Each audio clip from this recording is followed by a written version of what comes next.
पुराने जमाने में राजगढ़ नाम का एक राज्य था। राजगढ़ अपनी शांति और हरियाली के लिए मशहूर था। वहां के राजा वीर प्रताप सिंह साहसी, न्यायप्रिय और प्रजा के दिलों के राजा माने जाते थे।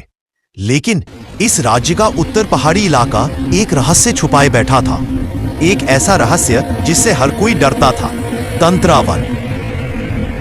एक रात राजगढ़ के पास रहने वाले चरवाहों ने बताया कि जंगल में एक सफेद परछाई देखी गई है।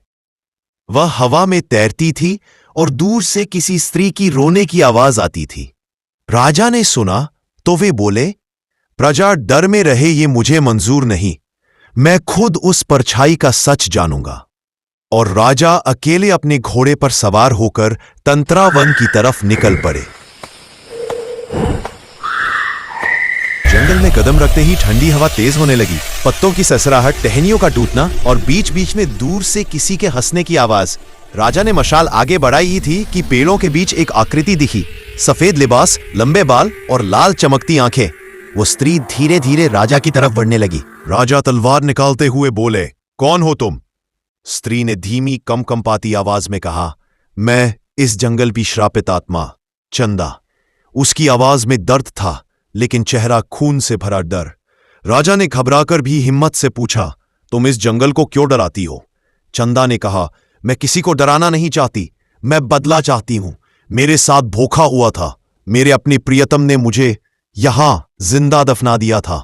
उसकी आवाज अचानक तेज हो गई। राजा ने पूछा, तुम्हें मुक्त कैसे किया जाए? चंदा ने आंखें बंद की। जो मेरी मौत का कारण था, मेरे प्रियतम का वंश आज भी इस राज्य में जीवित है। जब तक उसके किसी वंशज से मुझे न्याय नहीं मिलता, मैं मुक्त नहीं हो सकती। राजा चौंक उठे। उनके सेनापति ने कभी बताया था कि तंत्रावन में एक प्रेम धोखा की पुरानी कथा है, लेकिन कोई इसे सच नहीं मानता था। अचानक चंदा ने राजा की ओर देखा और बोली, तुम वही वंश के आखिरी उत्तराधिकारी हो। राजा की आंखें फैल गई। जंगल की हवा शांत हो गई। राजा का दिल जोर से धड़कने लगा। चंदा ने कहा, मैं तुमसे बदला नहीं चाहती, बस न्याय चाहती हूं। मुझे मेरे आखिरी शब्द पूरे करने दो। मेरी अधूरी चिता को आग दे दो और मेरा नाम प्रजा में सम्मान से लेना। राजा ने गहरी सांस ली, अपने घोड़े से मशाल निकाली और जंगल में उस स्थान पर पहुंचे जहां कभी चंदा को दफनाया गया था।